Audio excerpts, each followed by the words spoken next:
मौत का खेल, जासूसी उपन्यास, भाग 31, सरप्राइज गिफ्ट। अबीर की कुर्सी को ऊपर जाते हुए राजेश शरबतिया ने देख लिया था। उसने भी यही समझा था कि ये खेल का हिस्सा है। म्यूजिक फिर शुरू हो गया और लोग चेयर के इर्द गिर्द घूमने लगे। रायना ने अबीर को राउंड में नहीं पाया तो उसे ताज्जुब हुआ। उसने दाएं बाएं देखा लेकिन उसे वह कहीं नजर नहीं आया। उसने सोचा कि शायद वह खेल से बाहर हो गया है और आसपास ही कहीं होगा। खेल में अब सिर्फ 5 लोग बचे थे और उनमें रायना अकेली महिला थी। जाहिर बात है कि रायना को चेयर मिलनी ही थी। आखिर में जब 2 लोग बचे तो तय हो गया कि रायना ही विजेता होगी। हुआ भी कुछ ऐसा ही। रायना के जीतते ही मेजर विश्वजीत ने उसे गले से लगा लिया। उसने उसे एक चाबी देते हुए कहा, ये रहा तुम्हारा विनिंग सरप्राइज। क्या है सरप्राइज गिफ्ट? रायना ने मुस्कुराते हुए पूछा। गैस करो, विश्वजीत ने कहा। तुम्हारे किसी बैंगलो की चाबी। लेकिन ये तो किसी कार की चाबी है। रायना ने कहा। यस, रोल्स रॉयस के कलिनन मॉडल की चाबी है ये। मेजर विश्वजीत ने कहा। ये सुनते ही रायना विश्वजीत से चिमट गई। रोल्स रॉयस कारों का बड़ा ब्रांड है। कलिनन मॉडल की कीमत तकरीबन 7 करोड़ रुपए होती है। सोहराब के पास इसी कंपनी की 2 कारें हैं, फैंटम और घोस्ट। फैंटम की कीमत तकरीबन 9.5 करोड़ रुपए है। ऑर्केस्ट्रा ने अचानक म्यूजिक तेज कर दिया और मिस्री डांसर तेजी से डांस करते हुए मेहमानों के जाम भरने लगी। रायना मेजर विश्वजीत की बाहें पकड़े खड़ी थी। उसकी खुशी का ठिकाना नहीं था। रोल्स रॉयस की कार उसका पुराना ख्वाब था। वह आज पूरा हो गया था। वह अबीर को पूरी तरह से भूल चुकी थी। अबीर हवा में टंगा सब कुछ देख रहा था। वह मेजर विश्वजीत को दिल ही दिल में गालियां बक रहा था। वह उस घड़ी को भी कोस रहा था जब वह इस पार्टी में आने के लिए तैयार हुआ था। रायना कार देखने के लिए मचल रही थी। मेजर विश्वजीत उसे साथ लेकर चला गया। ऊपर से अबीर ने यह नज़ारा देखा तो उसे मेजर के साथ ही रायना से भी नफरत होने लगी। इसके बावजूद रायना उसकी मजबूरी थी। एक तो रायना की गिनती सोसाइटी की सबसे हसीन तरीन वीमेंस में होती थी। दूसरे, उसके पास अबीर से ज्यादा दौलत थी।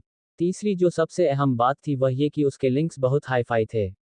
वह लिंक्स अबीर के बिजनेस के लिए खासे अहमियत रखते थे। यही वजह थी कि अबीर हमेशा रायना की खुशामद में लगा रहता था। रायना के मेजर विश्वजीत के साथ चले जाने के बाद राजेश शरबतिया को गम का हल्का सा झटका लगा। वह इस गम को गलत करने के लिए मिस्री रक्कासा की कमर में हाथ डालकर डांस करने लगा। उस पर शराब का हल्का सा सुरूर चढ़ गया था। रायना और मेजर विश्वजीत के आने में जितना टाइम लग रहा था, उसका डांस उतना ही लंबा खिंचता जा रहा था। आखिरकार वह थककर कुर्सी पर बैठ गया। अचानक उसे अबीर की याद हो आई। उसने छत की तरफ देखा, लेकिन वहां अबीर की कुर्सी मौजूद नहीं थी। उसकी निगाहें काफी देर तक उसे तलाशती रहीं, लेकिन वह कहीं नहीं दिखा। अलबत्ता उसे रायना अकेले आते हुए नजर आ गई। उसने उठकर रायना का हाथ पकड़कर चूम लिया। रायना उसकी इस अदा पर हंसने लगी। बाल की चोरी। यह एक बड़ा सा हालनुमा कमरा था। इसमें तीनों तरफ बेशकीमती सोफे पड़े हुए थे। मेजर विश्वजीत बैठा सिगरेट पी रहा था। उसके सामने अबीर सर झुकाए बैठा हुआ था।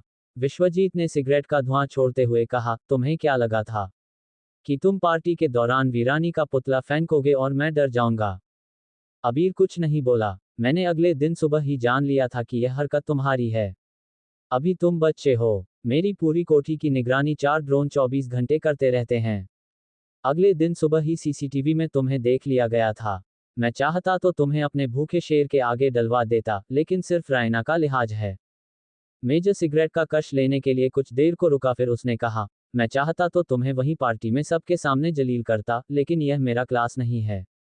जाओ पार्टी एंजॉय करो और शरीफ बच्चों की तरह पेश आया करो। मेजर विश्वजीत के इतना कहते ही जैसे अबीर के पैरों में जान आ गई हो। वह वहां से उठा और तेजी से बाहर निकल गया।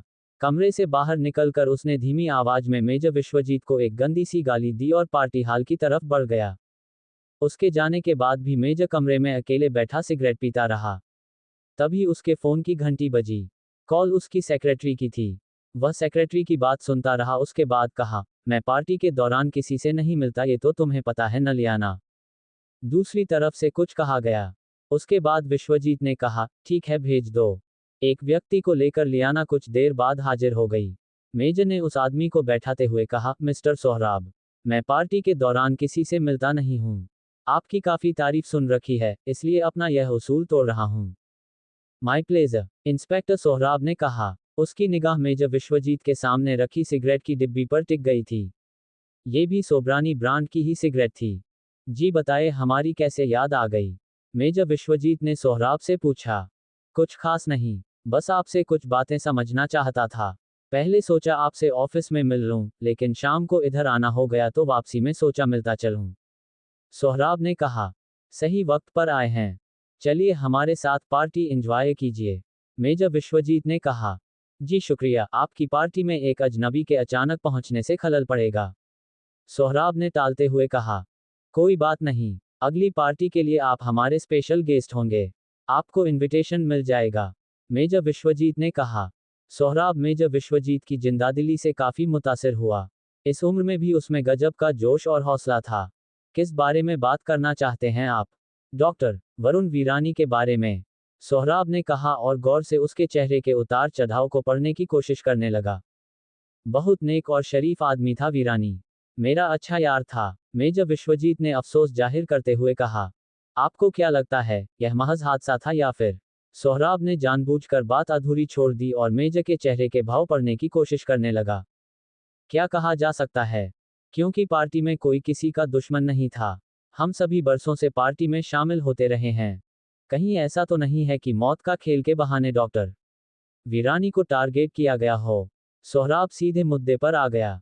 देखिए मिस्टर सोहराब, मौत का खेल की तजवीज तो मैंने ही पेश की थी, लेकिन ऐसा कोई हादसा हो जाएगा इस बात का यकीन तो मुझे क्या किसी को भी नहीं था, मेजर विश्वजीत ने कहा। उसने तुरंत ही चौंकते हुए कहा, जहां तक मुझे याद आ रहा है, उस पार्टी में आप भी तो शामिल थे। जी मैं भी शामिल हुआ था, लेकिन खेल में शरीक नहीं था। मेरी तबीयत कुछ ठीक नहीं थी, सोहराब ने कहा। आपकी तहकीकात किस नतीजे पर पहुंची है? आपको क्या लगता है कि डॉक्टर वीरानी कत्ल किए गए हैं या ये सिर्फ एक हादसा भर है? मेजर विश्वजीत ने पूछा। अभी इन्वेस्टिगेशन किसी नतीजे पर नहीं पहुंची है, सोहराब ने संक्षिप्त सा उत्तर दिया।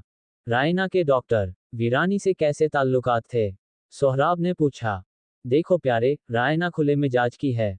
वो जिस सोसाइटी को रिप्रेजेंट करती है, वहां कुछ भी वर्जित नहीं है। वो डॉक्टर वीरानी की जिंदगी में भी ऐसे ही जीती थी। उन्हें कभी कोई एतराज नहीं रहा। अबीर रायना से शादी करना चाहता है। कहीं इसके पीछे उसका हाथ तो नहीं? सोहराब ने सीधा निशाना साधा। ये सच है कि अबीर मुझे पसंद नहीं है, लेकिन दोनों की अपनी लाइफ है। जैसा चाहें जिए। जहां तक अबीर के हाथ का सवाल है, ये मेरे कहने की बात नहीं है। यह आप इन्वेस्टिगेट कीजिए, मेजर विश्वजीत ने दो टूक कहा। सहयोग के लिए शुक्रिया आपका। आपसे मिलकर यकीनन अच्छा लगा, सोहराब ने उठते हुए कहा। मेजर विश्वजीत भी उठ खड़ा हुआ और उसने सोहराब से हाथ मिलाया। सोहराब हाथ मिलाते हुए उसके गले लग गया और कहने लगा, आपकी जिंदादिली और जोश को सलाम मेजर साहब। इस बीच सोहराब ने बहुत फुर्ती से मेजर के कोट पर गिरे एक बाल को उठाकर जेब में रख लिया। इसके बाद वह वहां से विदा हो गया। मेजर से बातचीत के सोहराब ने क्या नतीजे निकाले? राजेश शरबतिया की डीएनए रिपोर्ट में क्या निकला? इन सवालों के जवाब जानने के लिए सुनिए कुमार रहमान का जासूसी उपन्यास मौत का खेल का अगला भाग।